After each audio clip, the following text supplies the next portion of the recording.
It's the Daily Doug. Hey y'all, welcome back to the Daily Doug. Thanks for being with me today for what is going to be our Extended Play Lounge episode number 92. I am especially glad that y'all are here with me for this one because it's a special occasion. We have not yet on the Extended Play Lounge or on the channel listened to an entire Beatles album together. We haven't done it. Well, today is the day. We're going to be listening to Sgt. Pepper's Lonely Hearts Club Band, and I'm pumped that you're here with me. So, the Beatles are one of these bands whose music I have largely overlooked or omitted here on the channel in the repertoire that we've put forward. And the good reason that I have for that is because I know a bunch of their stuff. I have heard a bunch of their songs over the years. And the main thrust, y'all know this, the main thrust of the channel has been introducing myself to all of this great music that's out there that I had no idea existed or hadn't heard before. But, the life of the channel, we've been going for over 4 years now, and we've got a large community, and we enjoy listening to and experiencing music together. And the Beatles' music is a major part, I think, of all of our musical experiences. They're just one of these magical bands. I got to know them when I was in high school. I got to know them more when I started dating Megan. It's one of her favorite groups to listen to. And so, she had the anthology from the 90s, and that's kind of how I got to know their albums, which is another reason why I think it might be good to start doing some of these album listen-throughs, because I got to learn the Beatles' music through individual digital tracks and not via their albums. So I've hardly ever listened to the classic albums in their entirety. The only few that I have listened to are the ones that I have. I've got Abbey Road, I've got Revolver, and I've got Let It Be. And the only version of Let It Be that I have is Let It Be Naked. Which was the remix. It took out a whole bunch of that stuff, right? So those three I know pretty darn well because I own them. So I put up 5 Beatles albums here in the poll, and 2 of them were from our master list, the White Album and Rubber Soul. And the other 3 that I added in are ones that I have not yet heard all the way through. I put in Help, A Hard Day's Night, and Sgt. Pepper's Lonely Hearts Club Band. And Sgt. Pepper's won out by a pretty convincing margin. And I'm eager to dive into this album. We've got 13 songs. They're all relatively short. All of them were written by John and Paul, with the exception of Within You, Without You by George. And the other thing that we need to worry about or decide what we're going to do is which version to listen to, because there's the original, there's a studio, there's the extra tasty crispy, there's the double secret probation episode. There's all these different versions over the years. Well, I consulted some of y'all, and Megan and I talked, and we decided to go with the 2017 remix and remastered stereo version that was overseen by Giles Martin, who is the son of the great George Martin, who of course produced and mixed the original album and worked with the Beatles on a bunch of their material. So I also am trying a slightly new setup today, y'all. You'll notice that I'm a little bit further away from the camera. That's because I have my keyboard right in front of me, not to my side. I've got it right in front of me. And I asked some of the group here on Discord earlier, I'm like, I know some of this music. Would you like me to play along? Would you not like me to play along? And they all said, play along. To a person, we know these recordings, Doug. It's not going to ruin the experience if you're playing along a little bit. So I wanted to decrease the amount of lag time between me turning from one camera to another and moving myself. So I just got the keyboard right in front of me, and you can't see it, but I've got a tripod right here that's just outside a camera that if I look into, hi y'all, you can get an above view of my hands. So I'll include that in the final edit, and we'll have a good time. I also have a cocktail for today, y'all. I'm having a beer. No, it's not a Chimay. Today I am pulling out a Lagunitas. It's a little something something for the effort. It's just a little something something. I got to lean a little more forward so that I don't get beer on the keyboard. Very important, y'all. Don't try this at home. All right, I'm going to back up a little bit when I pour this. Fresh pour. This is a lovely California IPA that I enjoy, and it will be just lovely for our time today. If the mood strikes, I also have a bit of herb on standby. So y'all, we're going to have some fun today. I have this set. I grabbed the audio. I put all of side 1 into side 1. I put all of side 2 into side 2. But I am going to stop and start between probably most of the tracks. But I thought that there would be some where it segues or we're having a good time that I might want it to continue on naturally. So that's how I've got it set up. And I think that we're about ready to get rolling. Let me say this. There's so much information about this band and about this album. There have been full-length books that have been written on this album. I read up quite a bit, y'all. I've been working on this read-in for a few hours. And here's some of the tidbits of information that I think we all need to know. This is their 8th album. It was recorded in late 1966 into early 1967, and it was released in May of 1967. And although the album art and the title suggested it's not really a concept album, the first 2 songs and the reprise of our title track are envisioned to be coming from the band's alter egos, right? Sgt. Pepper's. But the rest of the songs aren't really held together by any overarching concept. We did get a couple of songs, Penny Lane and Strawberry Fields, that were released as a double A-side singles in February of 1967. I believe they were recorded during these sessions, but for some reason they were left off of the album and are just singles. And with this album's release in the May month of 1967, it heralded in the so-called Summer of Love, right? The that classic, culture or countercultural start of that revolution.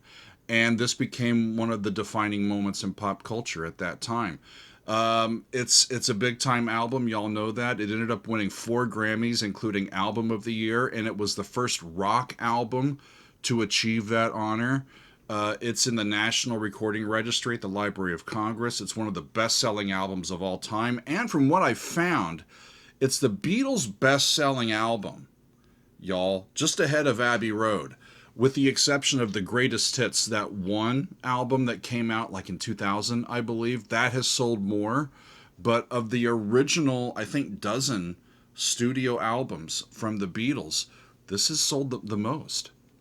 How about that? So, let's dive in, y'all. We've got John Lennon, of course, lead and backing vocals, guitars, organ, harmonica, effects, and percussion. Paul McCartney, lead and backing vocals, bass, guitars, piano, organ, effects, and percussion. George Harrison on the backing vocals, guitars, sitar, tambura, swarmandal, which is an Indian zither. I think we can look forward to those in his piece that we're going to hear on side 2. He's also on the harmonica and some percussion. And we've got Ringo Starr on vocals and on drums and percussion. George Martin is our producer and mixer. He also handled some effects and keyboards on the album. And Giles Martin, his son, was the person who was in charge of this whole remix and remaster for the 50th anniversary of the album. So, y'all, let's get to it as we meet the band's alter egos here. We start off with the title track to Sgt. Pepper's Lonely Hearts Club Band. Off we go.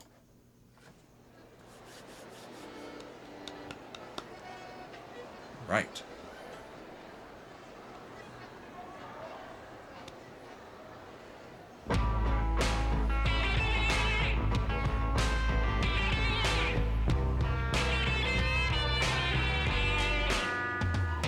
It was 20 years ago today. The It was 20 years ago today, so this is a reunion concert. So may I introduce to you?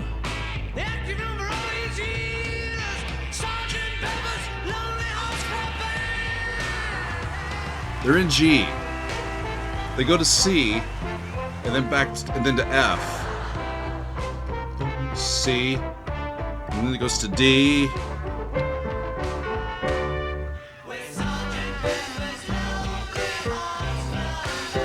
Yeah.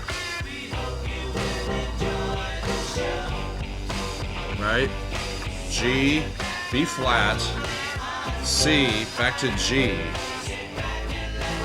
A7, D7, C7, G7, A7, all these seventh chords, all these dominant seventh chords that aren't resolving where they should, a lot of them. 2, 4, 1, and it's a major A chord.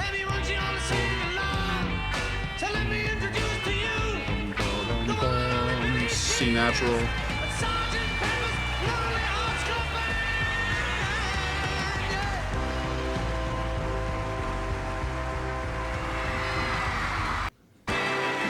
And so that segues directly into With a Little Help from My Friends. We are introducing Billy Shears, who is Ringo. Lend me your ears and I'll sing you a song, and I'll try not to sing out of key. Oh, I get by with a little help from my friends. Yeah, just a little mixolydian progression. Help from my friends. Gonna try with a little help from my friends. 5. What do I do when my love is away? Does it worry you to be alone? How do I feel by the end of the day? Are you sad because you're on your own? No, I get by with a little help from my friends. I love the earnestness in Ringo's voice. From my friends. You know, he's a good fit for this song. With a little help from my friends.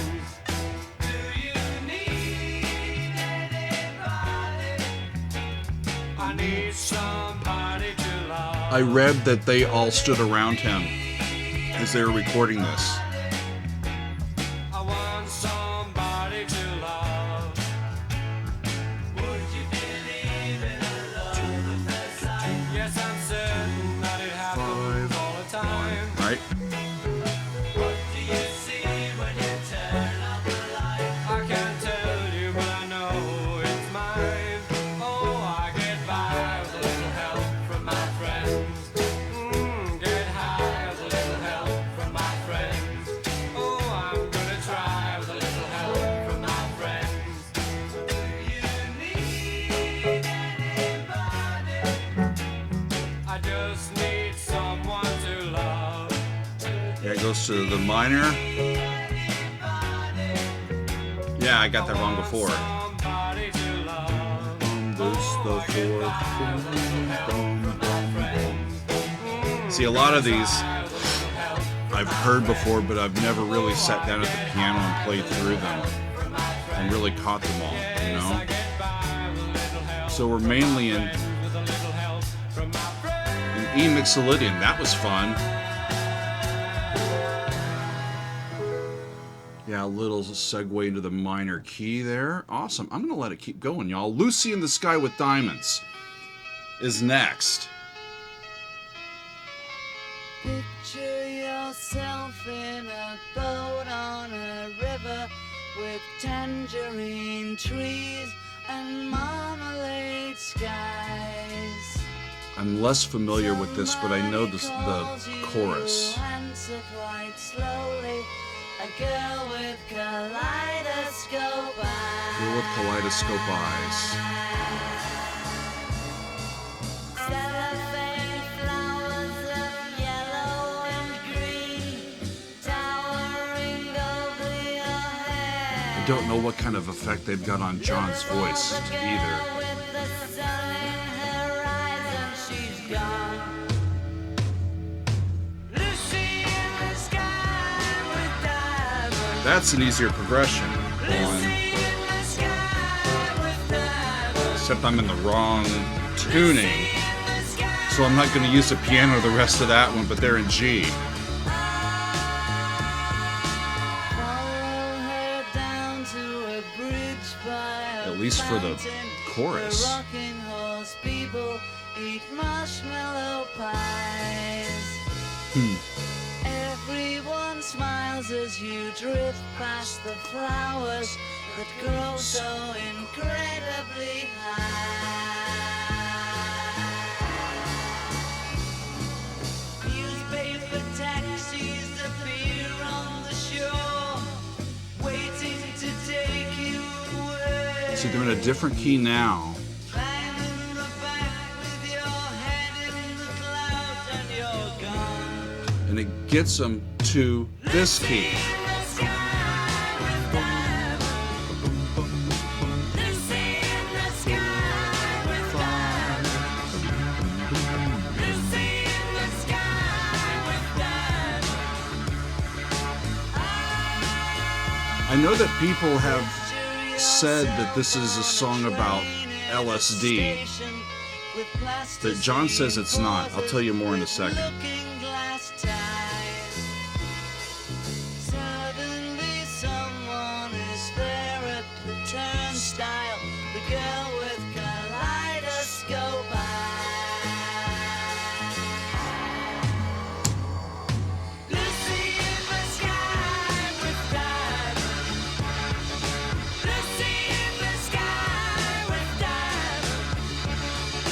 Lucy in the sky with diamonds.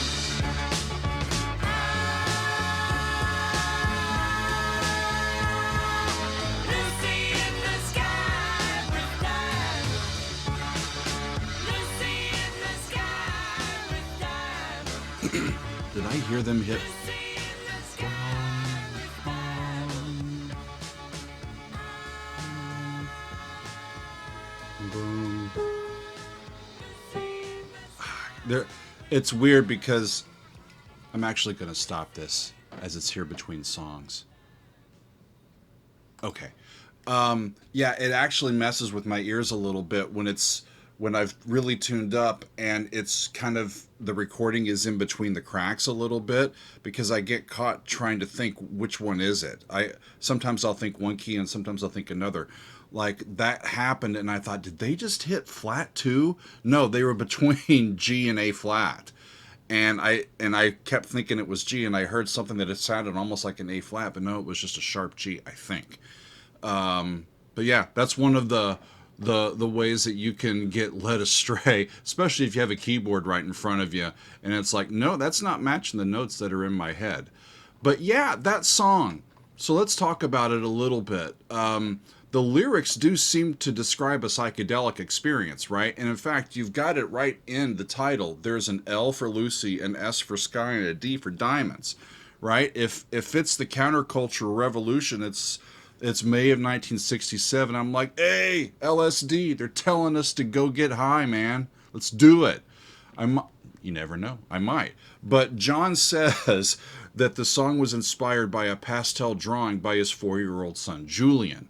And it was the picture of Julian's friend named Lucy, who was flying amid a backdrop of stars. That gave us our inspiration for this song. And it was Julian who titled his own artwork, Lucy in the Sky with Diamonds. So his dad kind of stole his thunder. Okay? So that's what I found. Okay? Y'all might quabble with me, or if I've got that wrong, y'all will tell me. I am sure. So let's see, what is going to be next? It's a song called Getting Better, and it's a song that, again, I've heard, but I don't really know. You know, I've got to admit it's getting better. Maybe I've heard that in a commercial, and I think that's the only part of the song I really know. Okay? So I think as I read into this one that Paul's encouraging us to kind of usurp the shortcomings of our past and, you know, do better here in the present. Verse 2.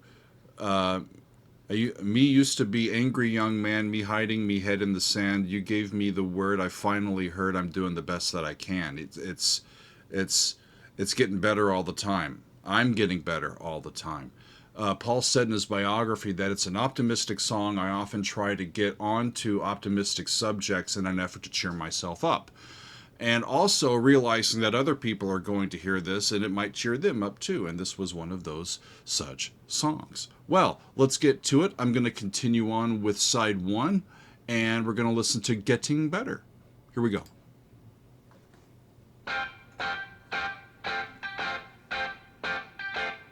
It's getting better all the time. I used to get mad at my school. The teachers that That's the 5. weren't cool. They're holding me down, turning me round, filling me up with your rules. I've got to admit, it's getting better, a little better all the time. I have to admit, it's getting better. It's getting better since you've been mine. We used to be angry young man. Used to be angry young man. Hiding the head in the sand. You gave me It's all over the dominant pedal. doing the best that I can. I've got to admit, So our chorus is in C. it's a little better all the time. I have to admit, it's getting better. It's getting better since you've been mine. Getting so much better all the time. It's getting better all the time. Better. It's getting better all the time. Better. Kind of a Beach Boys-esque groove there.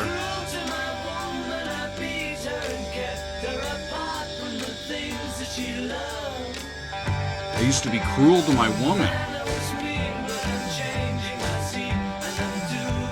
I'm changing my scene and I'm doing the best that I can.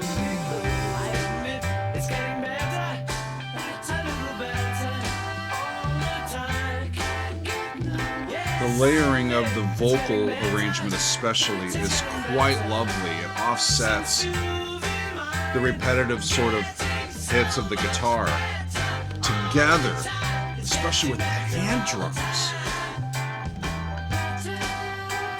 Perfect. It's got the right personality. The sounds that we hear to the words that we hear. And it just sticks like glue.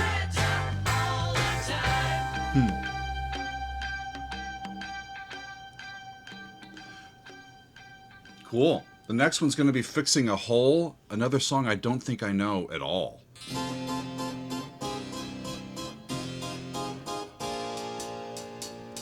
I'm fixing a hole where the rain gets in and stops my mind from wondering where it will go.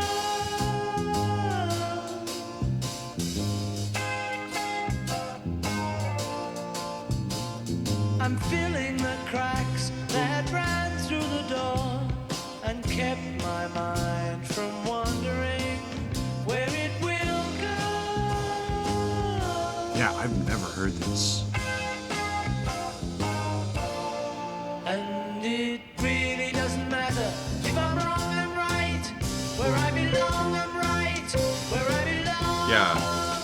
F. Sylvie was standing there, disagree, never win. Wonder why Now we're in they the 5. The land of the 5. I'm painting a room in a colorful way. F minor. Now we're back to F. Mind is wandering, there I will go. Dorian. Hey, hey,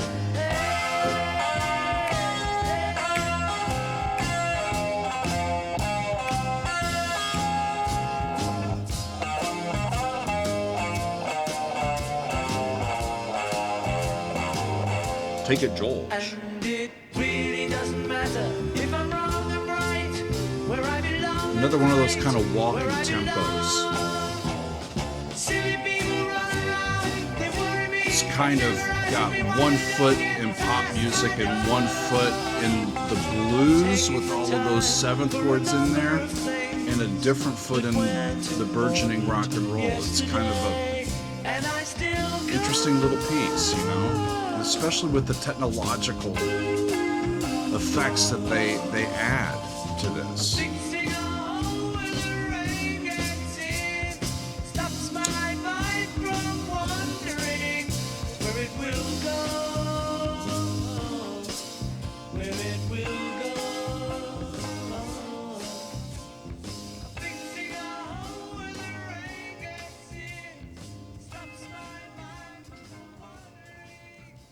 Cool.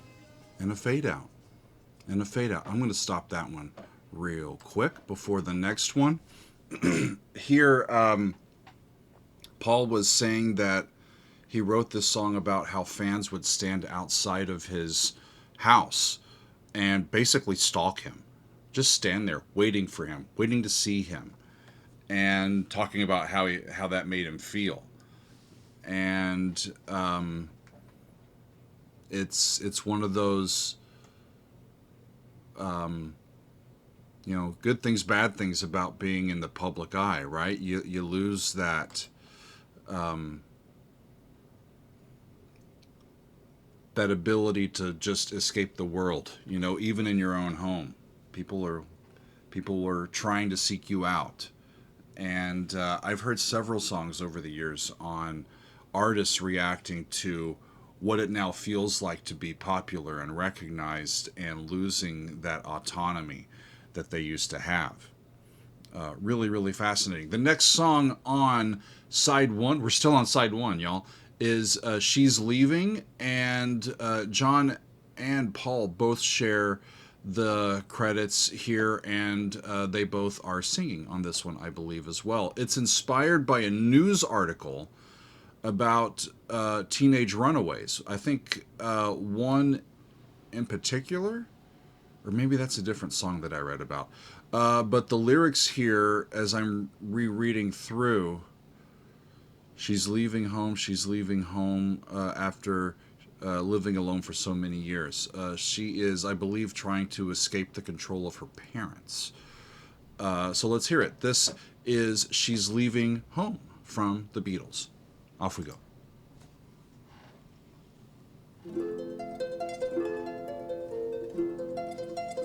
Harp?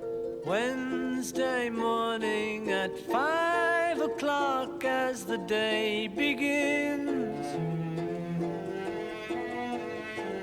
Silently cello. closing her bedroom door, leaving the note that she hoped would say more. She goes downstairs to the kitchen, clutching her handkerchief. I loved how that cello came in with no other bass before it, and it just had the melody down below. Absolutely beautiful. I've never heard this. Outside, she is free. We gave her most of our lives. Is leaving. Sacrificed most of our lives. We gave her everything money could buy. So the we is her parents. After living alone for so many years. Father snores as his wife gets into a dressing gown. He's such a storyteller, isn't he?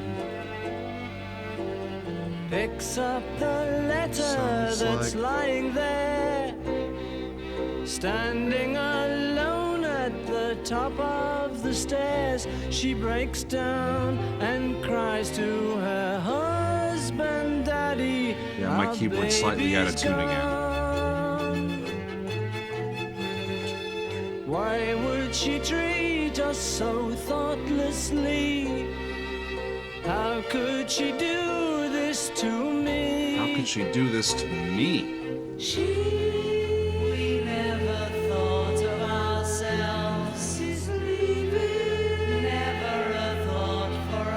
ourselves.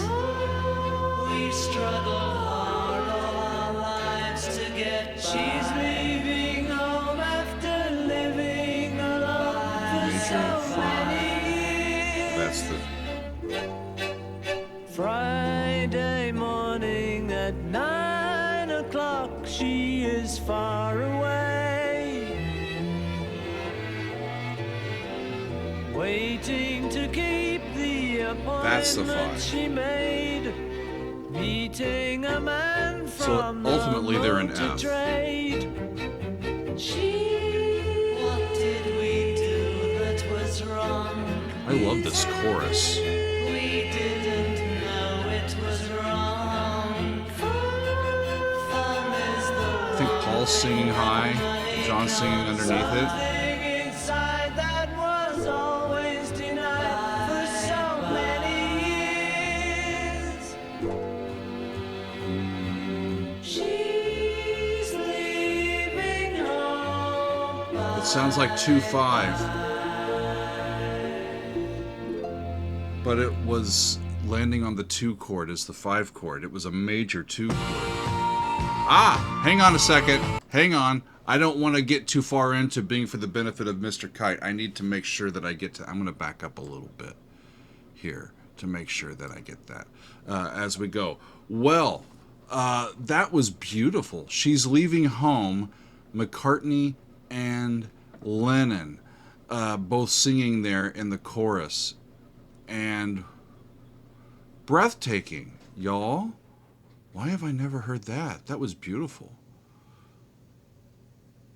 Awesome. Okay, so we finish out side 1 with being for the benefit of Mr. Kite. This one is a John Lennon creation, and he was inspired by this circus poster from the 1800s that he found while he was in Kent, while they were filming promos for Strawberry Fields and Penny Lane.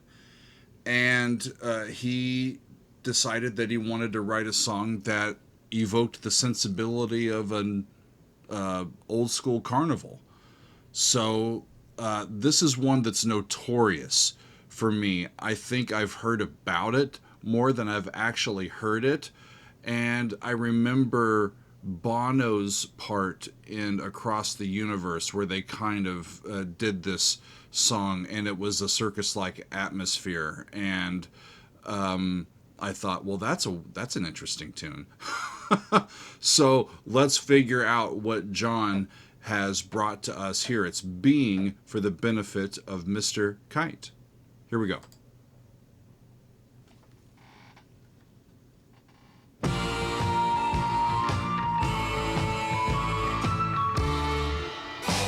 For the benefit of Mr. Kite, there will be a show tonight on trampoline.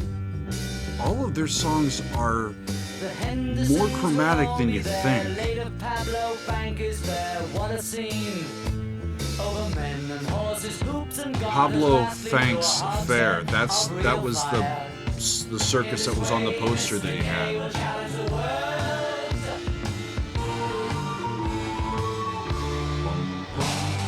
Celebrating Mr. K performs his feat on Saturday at Bishopsgate.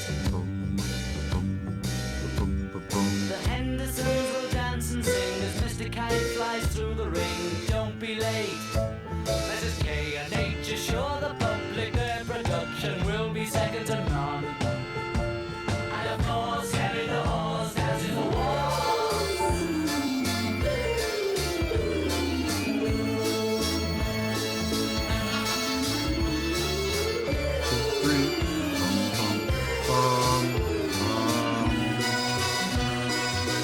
Well,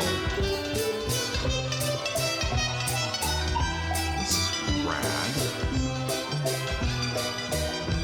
It's a demented circus. They've even got the old school piano in there. He's got a descending chromatic line that I was able to find. C, B natural, B flat, there's the A. The A goes back to D, A, sol,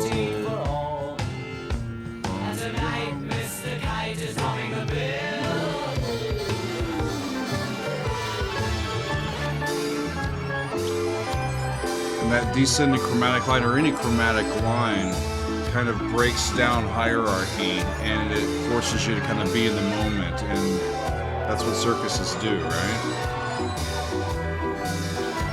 And they're in all sorts of different keys.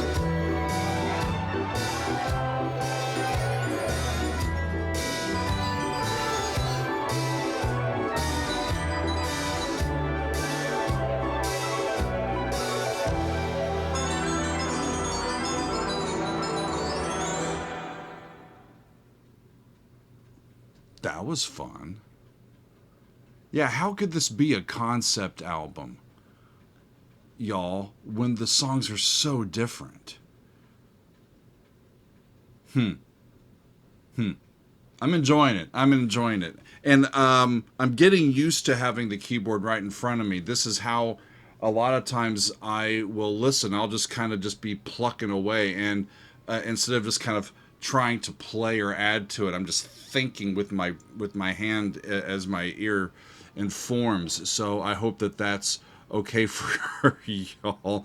I'm just having a good time playing through a little bit and having it right at my fingertips, because I thought about this. There's some of these songs, like Pink Floyd, their songs are so slowly paced in the way that they move.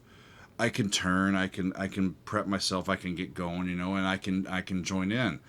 But with something like this, where the changes are happening and it's poppy and it's quirky, but it's so densely packed with things that are changing, and there's chromatic stuff going on, it's easier to have the piano just right here at my fingertips. And y'all were interested in seeing me interact with the keyboard here in one of these EPLs, so I'm doing so. Let's have some fun with side 2. The first song is probably going to be the slowest and most meditative among the lot, because we get George's tune on the album. The song is Within You, Without You, and it's described as a Hindustani classical piece that George has penned. He recorded it with the London-based Indian musicians group known as the Asian Music Circle.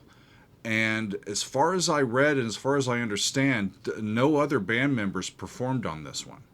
It was just George. So George is playing and he's singing, and he's got members of this Indian music group joining him.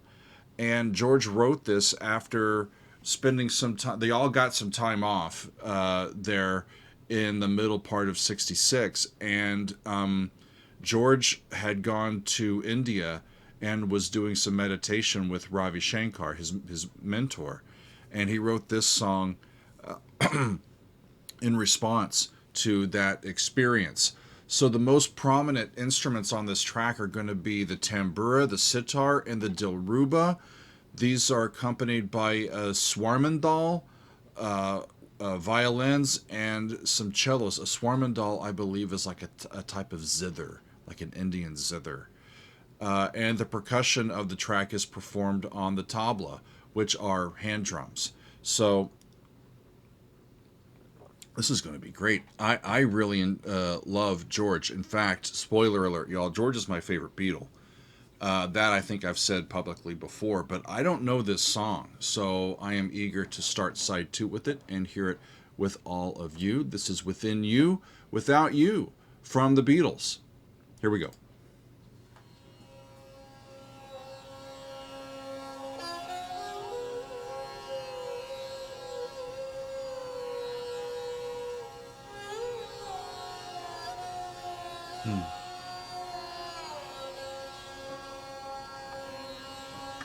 Yeah, he's in between C and C sharp. I think... Yeah. Not quite. Yeah. It's not gonna work. About the space between us all and the people who hide themselves behind a wall of illusion, never glimpse the truth.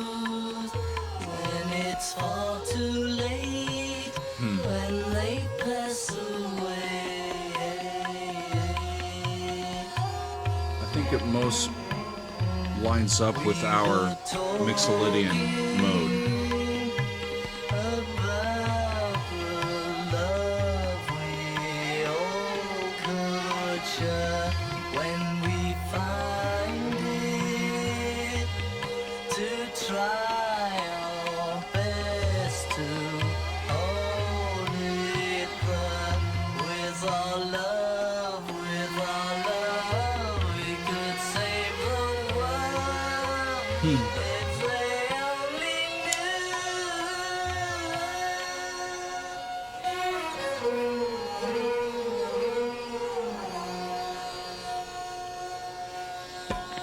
Try to realize it's all within yourself. No one else can make you change.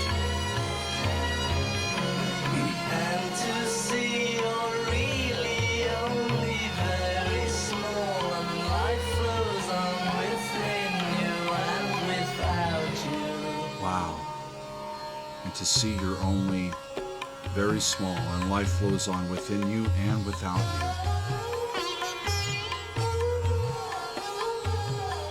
That's a heck of a chorus. Try to realize it's all within yourself. No one else can make you change. And to see you're really only very small, and life flows on within you and without you. Deep stuff. I love it.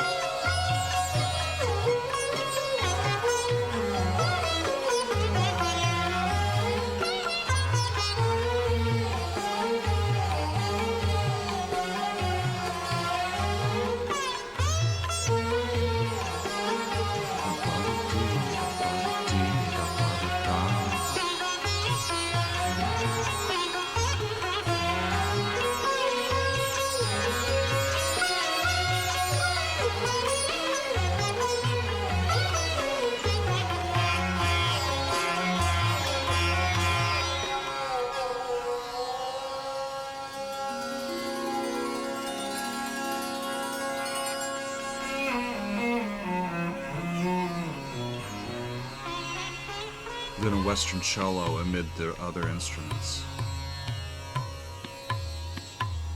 We were talking about the love that's gone. And I think it was the cello's entrance that cued the rest of the group to stop the instrumental jam and go on to the third verse.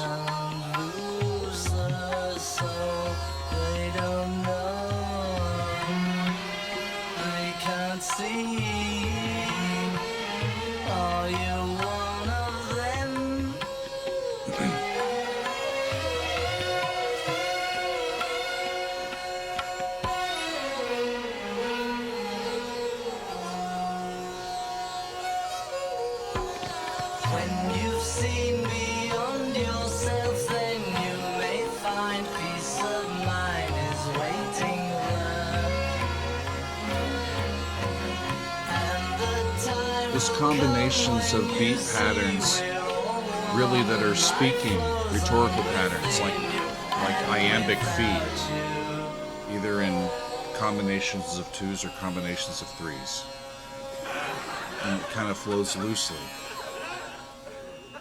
And there's some laughter, and that's gonna start. Stop it, y'all. All right, I need to back up a little bit before that starts. So there's just something about George's humanity that's always drawn me to him as a performer, as a thinker, as a poet, as a musician.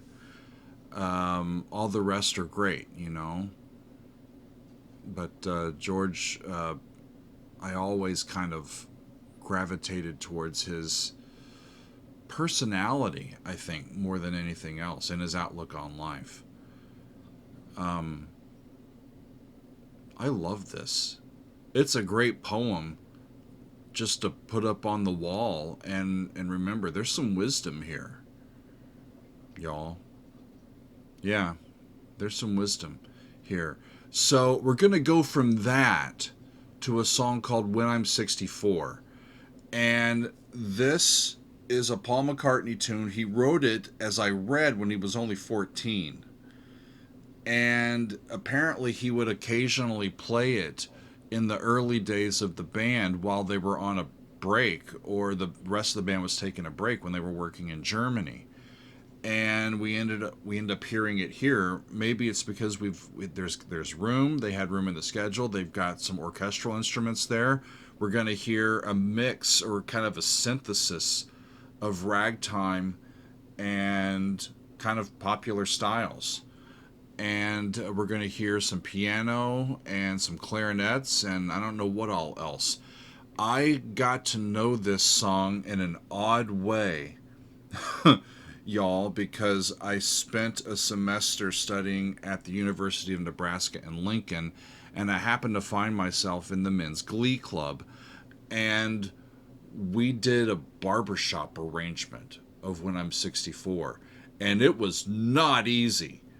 So all I remember of it from 20 something, maybe 25 years ago that I was in that ensemble. I just remember that we really struggled with it on the tuning of it, because it was pretty intense, and I think that a lot of it's based on the actual tune that we'll get. So let's see what Paul and the Beatles have in store for us with When I Am 64. Here we go. Actually, hang on a second. I didn't move it back far enough. Hang on. All right, so that's back in the previous. All right, now we're going. Cool.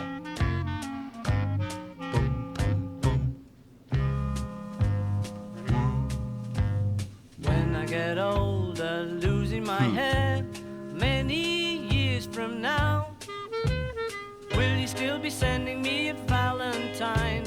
Birthday greetings. I remember the bottle of melody wine. quite a bit. If I'd been out till 2:45, would you lock the door?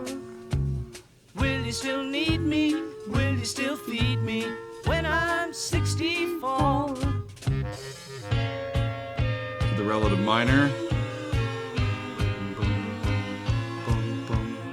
You'll be We're still not quite in tune. And if you say the word, I could stay with you.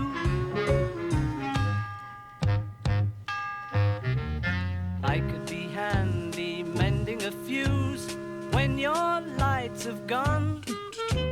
You can knit a sweater by the fireside. Sunday mornings go for a ride. I love Doing the the clarinet. garden, digging the weeds. Who could ask for more? And multiple clarinets in low Will harmony. you still need me? Will you still feed me when I'm 64? Every summer we can rent a cottage in the Isle of Wight if it's not too dear. We shall scream and say. So that's B flat minor to E flat minor to G flat, A flat, D flat. That's the key that we're in. 5, 5. Send me a One. postcard, drop me a line, stating point of view. Indicate precisely what you mean to say. You're sincerely wasting away. Such Give me a your answer, cute fill in a tune. form. And I don't know if I've ever heard such a change of pace Will you still on a feed single me when I'm album 64? by a band ever. What an assortment of songs. Lovely Rita is next, and this is the first time that I'm hearing this one as well.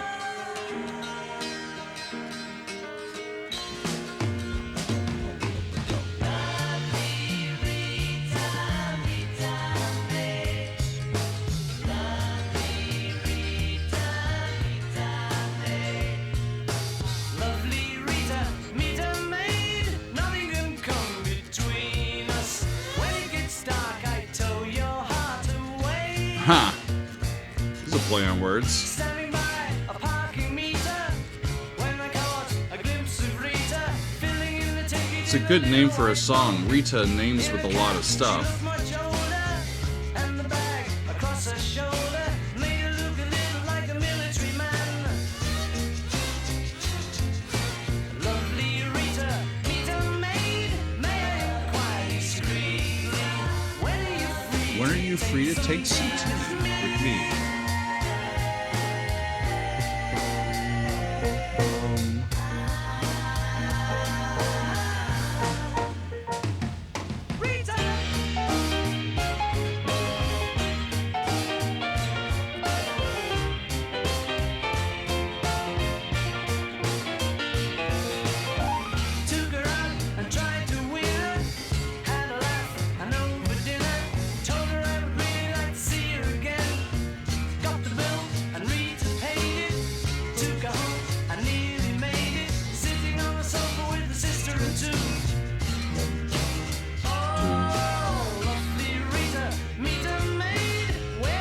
So, see, it's tricky, y'all.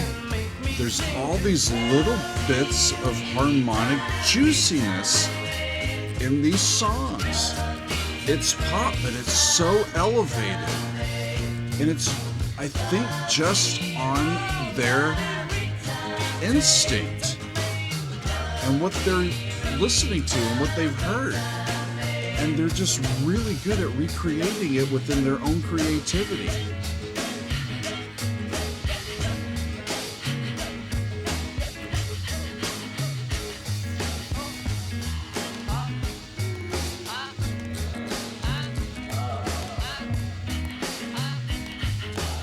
This is what happens when you take the meter maid home.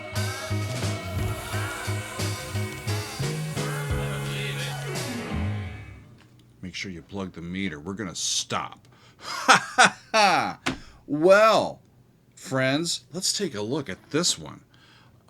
Because I read some interesting stuff when I read in about this one. So the myth is that Paul wrote this about a meter maid who gave him a parking ticket outside the recording studio where they were recording Sgt. Pepper's. But Paul contends that he worked out the lyrics and the song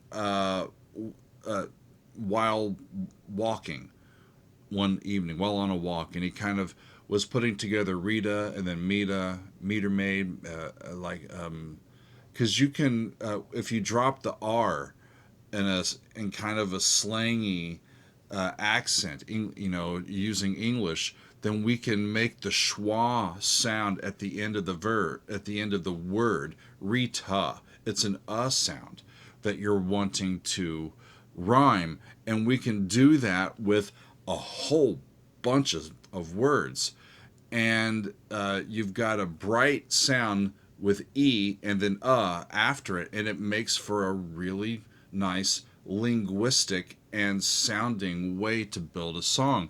And it just happens to be, I think, the name of an actual maid, or very close to the name of an actual meter maid or parking attendant, let's say, who was working at the time. And apparently the person that, or this person who was that parking attendant, either made it up or they assumed that it was about them. He says it's like, he's got to be talking about me. Well, he wasn't, according to Paul. And I don't think I've heard this one besides this time, y'all. So it was really cool to hear it. And I didn't even remember to listen for it. But there was also a quartet of a comb and paper kazoo playing along there. And I completely missed it. Shucks. Maybe next time. But the next one up is called Good Morning, Good Morning. And it's from John Lennon. Another song, y'all. I don't think I know this at all. And apparently John is talking about kind of somebody who's not feeling good about the path that their life is on.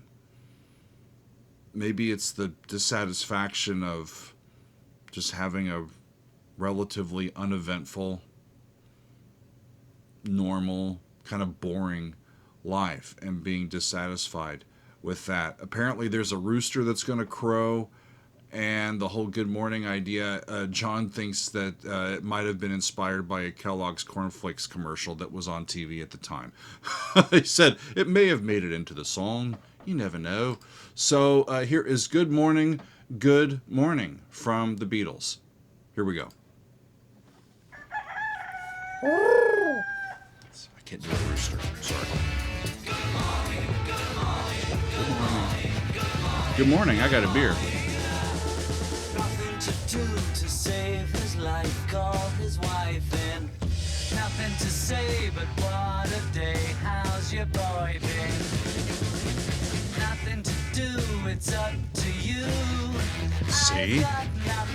Listen to all of this. Okay.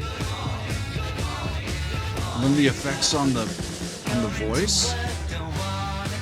It's kind of a throwaway song. It's just not the one you think of when you think of this album. But listen to all that's on there. Goes in the compound meter. Bum, bottom, bottom, bottom. After a while you start to smile, now you feel cool. Then you decide to take a walk by the old school. Nothing has changed, it's still the same. I've got nothing to say, but it's okay. Good morning. Rock and roll.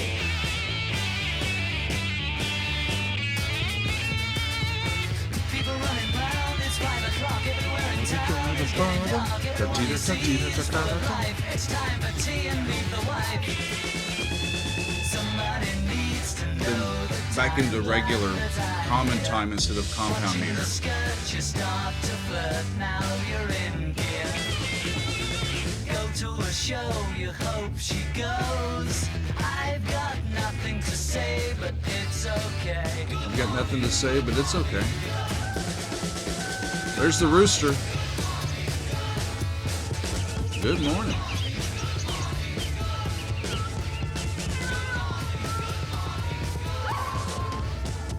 There's a cat and a dog. Guten Morgen. Did I hear that right? I think so. Is that an elephant? There's a get out of the way of the horse. That's hysterical. We get the reprise of Sgt. Pepper's next. 1, 2, 3, 4. All right, y'all.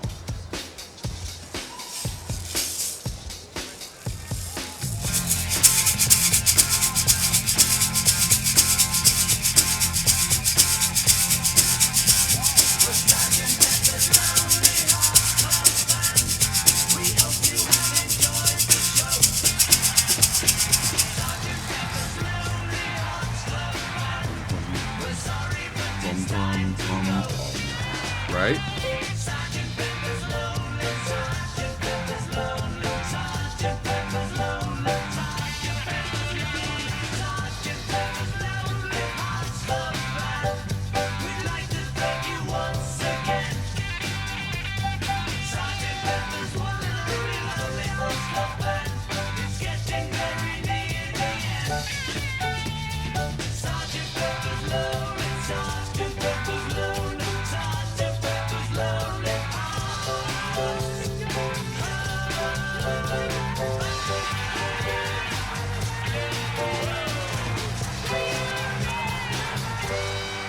Yeah. Major 1, flat 3 to 4.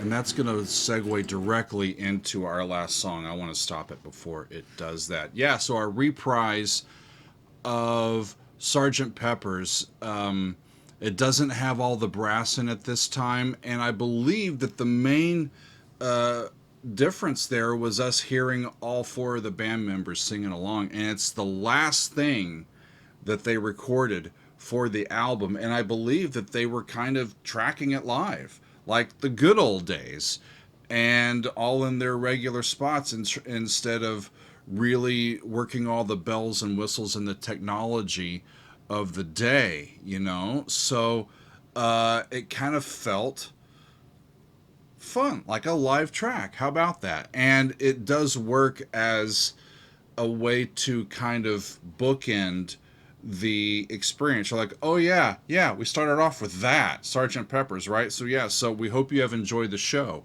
It's like they emceed the event, but they didn't play the whole show. The regular Beatles played the show. The Alter Ego band came on and introduced the show, and then they ended the show. But then they went off and they had fun elsewhere, right? So, yeah, a shorter version of it, but quite a fun one. And I think it serves us well to even to have that short little segue into A Day in the Life, which I think is one of the giant songs on the album and one that I have heard before, you know, to set it up to be the big culmination of the album. So let's talk about A Day in the Life. It segues directly into this here.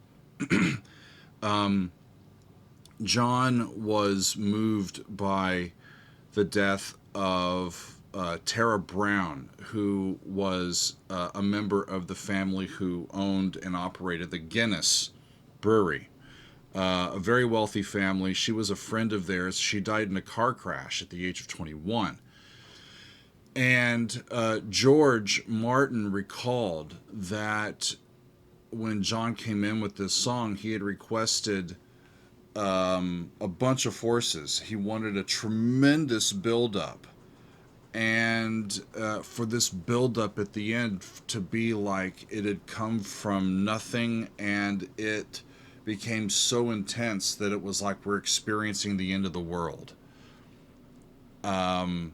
Like birth to death in a metaphor, right? A life cycle, a day in the life, right? Because he's moved by this death. And that's what he musically wanted to come from this.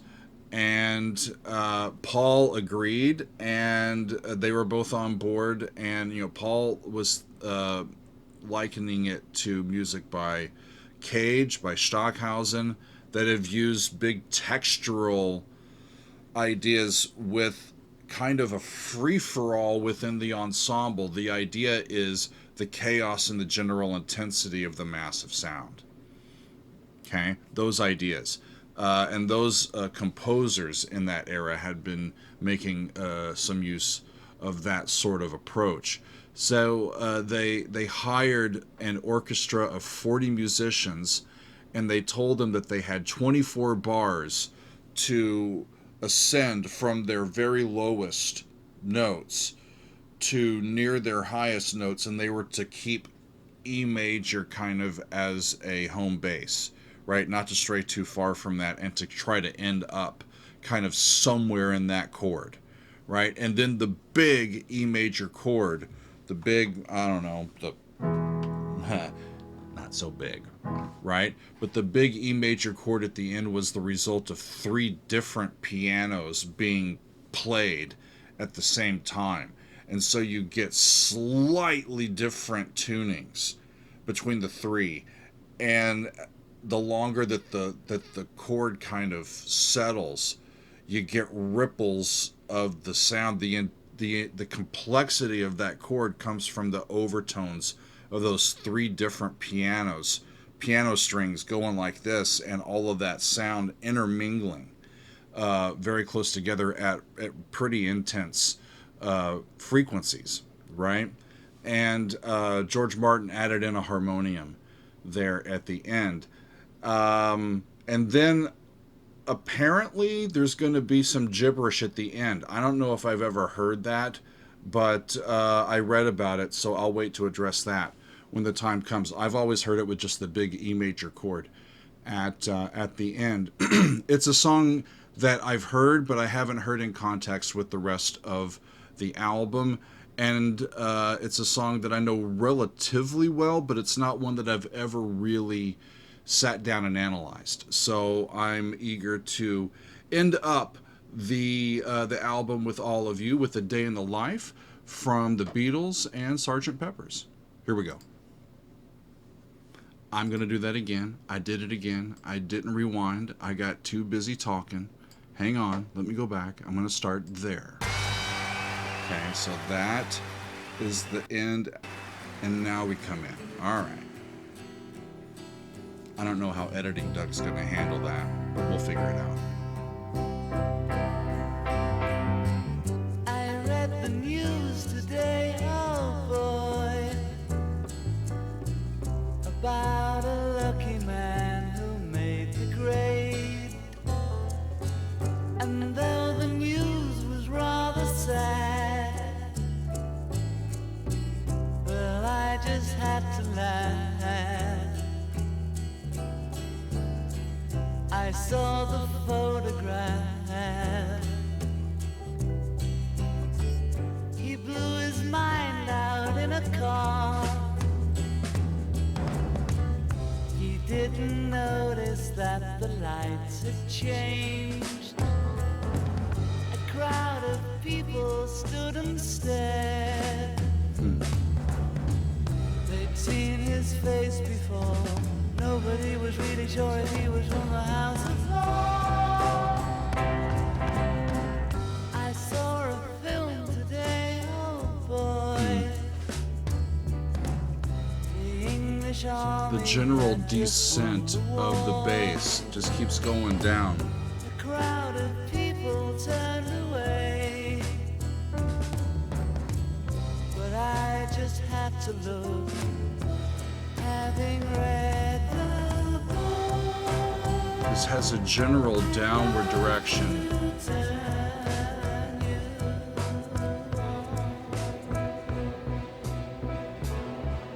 Is it end of the B or the E?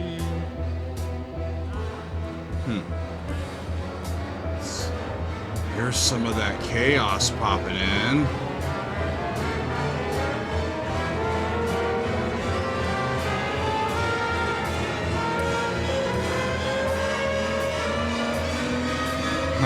Trombone trying to do too much over blue a little bit. Yeah. End up on E. Woke up, fell out of bed, dragged a comb across my head. So that's Paul. Found my way downstairs and drank a cup. And looking up, I noticed I was late. Found my coat and grabbed my hat. Made the bus in seconds flat. I'd embarrass myself if I tried to play along to this, y'all. Upstairs and had a smoke. And somebody spoke and I went into a dream. And tried to keep up with all that fast stuff. This is from either vague memory or by ear. Get that C major. F flat 6. That's G to D.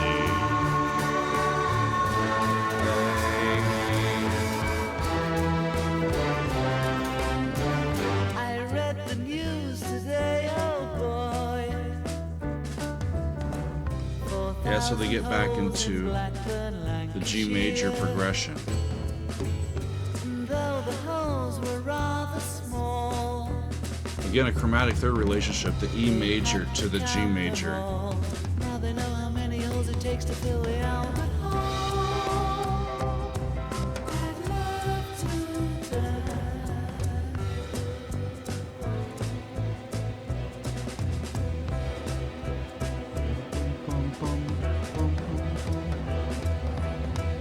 That was an ascending line. Now we're on the E.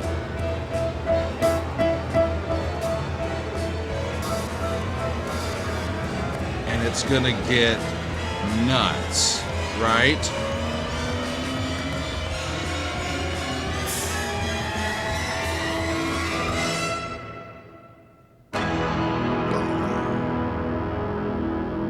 So the power of 3 pianos plus that harmonium.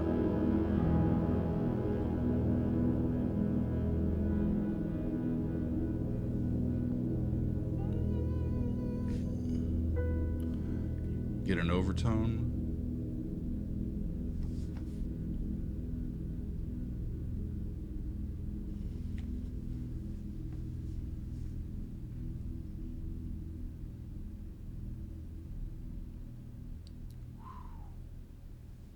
boy, they let that go for a while, didn't they? So that's got to be it, right?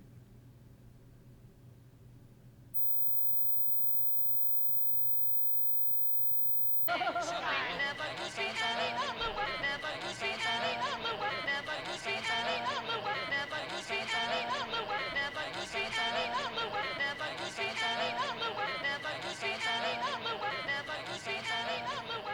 to see any other way.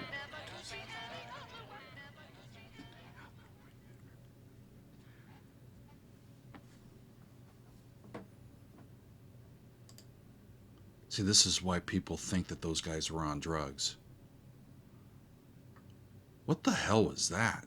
So my notes say backwards laughter and random gibberish were pressed into the concentric runout groove, making this crazy ending endlessly repeat itself, unless you had some sort of fancy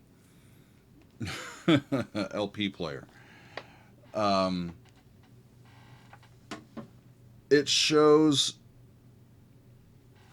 an extreme amount of creativity, doesn't it? And when that amount of creativity and personality all coming together, and musical ability and musical sensibility all coming together, and having the commercial success to then really start to drive the technological revolution of recorded sound.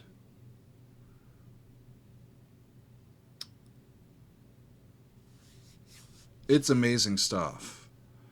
It's not just pop. And, you know, when you go back to the beginning of the Beatles, from what I remember, they're playing simpler pop tunes, rock songs, like 3-chord songs, that type of stuff.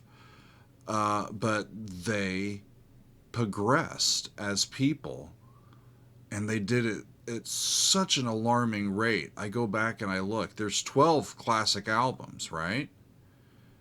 And it's what, 8 years total? From the first to the last, maybe 9. I can't remember exactly. But it's, you know, coming at it from someone whose parents were teenagers in the midst of this, instead of, you know, experiencing it myself or having older siblings that experienced it. And quite frankly, my mom and my dad are such squares when it comes to the world around them. I mean, they were both from Arkansas, and they both are a bit sheltered and a bit naive, and their musical tastes reflect that. And they did not pass any sort of musical tradition on to me and my brother. We just kind of absorbed it as we could, and as our interests were led. So I didn't really learn about the Beatles, like, oh, that's them, oh, okay, and oh, it's John Paul and George and Marie, not until I was, like, you know, in high school, and got into a bigger school in a bigger pond with a lot more fish who had a lot more eclectic musical tastes. And I'm like, okay. And my first thought was not being extremely moved by it. But it just sticks with you for some reason. And, you know, I was into slightly different music at the time that I was first exposed to music by the Beatles, so it was a bit of a slow burn for me. But every time I've come back to them, they just continue to kind of peel back the layers of the onion of the human experience with the exact same songs. And I don't know how that's possible, but they do. And so there you have it, friends. 13 tunes. No, we did not include Strawberry Fields or Penny Lane. We can do that at some point and get those in there, but I wanted to stick with the tracks that were on the original release. And so we had 13 of them. Bless them, man. Those guys could just churn out songs, couldn't they? And one other thing that sparks a memory. Very recently, I talked with members from Nectar. That interview is available over on YouTube.